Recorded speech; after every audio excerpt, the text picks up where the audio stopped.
Dans ce nouveau chapitre, on va essayer de ne pas perdre de vue quel est au fond l'objectif principal de notre prospection. L'objectif principal de notre prospection, c'est effectivement de découvrir aussi les besoins de notre client et de savoir quand est-ce qu'il souhaite acheter ou quand est-ce qu'il désire acheter. Et ça doit effectivement un peu être notre fil rouge, si vous voulez, dans la prospection.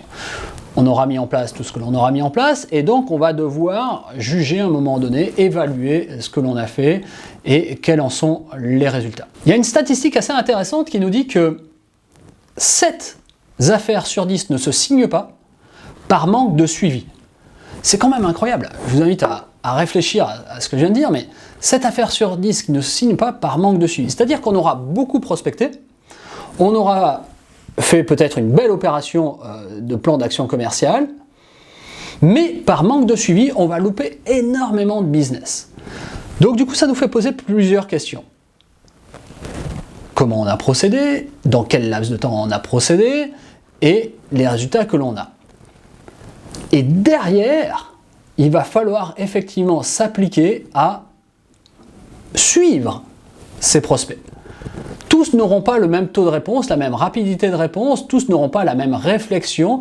Certains, ça ira très vite, d'autres, ça sera beaucoup plus long. Mais du coup, comment je vais faire pour suivre et utiliser à bon escient cette database, donc la base de données, si vous voulez, de l'action de prospection que j'ai menée. Et c'est très très important parce que vous avez une vraie mine d'or en fait dans cette database où vous avez pu récupérer des prospects au fur et à mesure, mais vous n'avez peut-être pas vendu tout de suite, ça fait partie du jeu. Et parce que vous n'avez pas vendu tout de suite, vous aurez eu tendance à les mettre de côté et à les oublier. C'est une grave erreur. Il faut ne pas oublier effectivement les prospects que vous avez, même s'ils ne semblaient pas complètement intéressés, même s'ils avaient peut-être déjà des fournisseurs, même s'ils n'avaient pas le besoin au fond immédiat. Il faut pouvoir repenser à eux, les recontacter régulièrement, être en contact avec eux pour qu'à un moment donné, au moment en fait opportun pour eux, ils puissent penser à vous.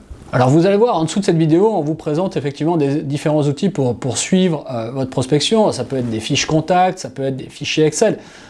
Aujourd'hui, on a la chance d'avoir des outils ultra performants, notamment dans les CRM, les Customer Relationship Management, dont vous avez certainement déjà entendu parler. Le CRM va venir effectivement énormément nous aider parce qu'on va rentrer des données et puis on peut caler peut-être des alertes, ça peut être 3 semaines plus tard, 2 mois plus tard, tiens, recontacter tel contact, envoyer un email ou même faire ça en automatique pour savoir où ils en sont ou pour qu'ils entendent encore parler de vous.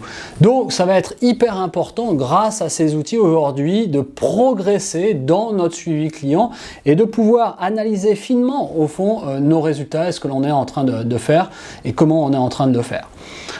Donc c'est primordial que vous ayez un suivi pointilleux, j'ai envie de dire, sur votre action de prospection. Non pas seulement se dire, tiens, j'ai contacté 1000 prospects et j'ai vendu à 70 d'entre eux, je dis n'importe quoi, parce que dans tout ce qui reste, les 930 au fond qui restent, eh ben, il y en a certainement un grand nombre qui ont la capacité à acheter encore, hein, mais qui n'avaient pas peut-être la possibilité ou l'envie ou le besoin d'acheter immédiatement. Mais vous pouvez facilement peut-être doubler vos ventes, vous pouvez peut-être monter à 140, vous pouvez peut-être monter à 200, vous pouvez peut-être monter à 250. Donc du coup, c'est hyper important d'avoir des aides aujourd'hui pour très bien suivre votre prospection. Et c'est vrai que le Customer Relationship Management, donc c'est un outil informatique, va venir nous aider dans cette démarche pour faire progresser notre prospection et décupler nos ventes.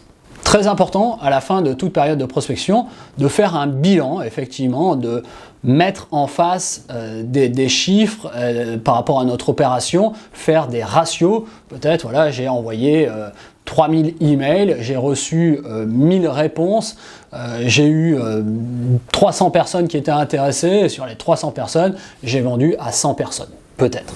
Donc du coup, ça va être hyper important de voir de façon séquencée ce qui s'est passé dans notre prospection, qu'est-ce qui a bien fonctionné, qu'est-ce qui a moins bien fonctionné, comment je pourrais améliorer les choses pour la prochaine fois, ou si vraiment peut-être ma campagne de prospection a été une catastrophe et dans ces cas-là, je dois changer de façon de faire, je dois passer sur un autre modèle, sur un autre schéma.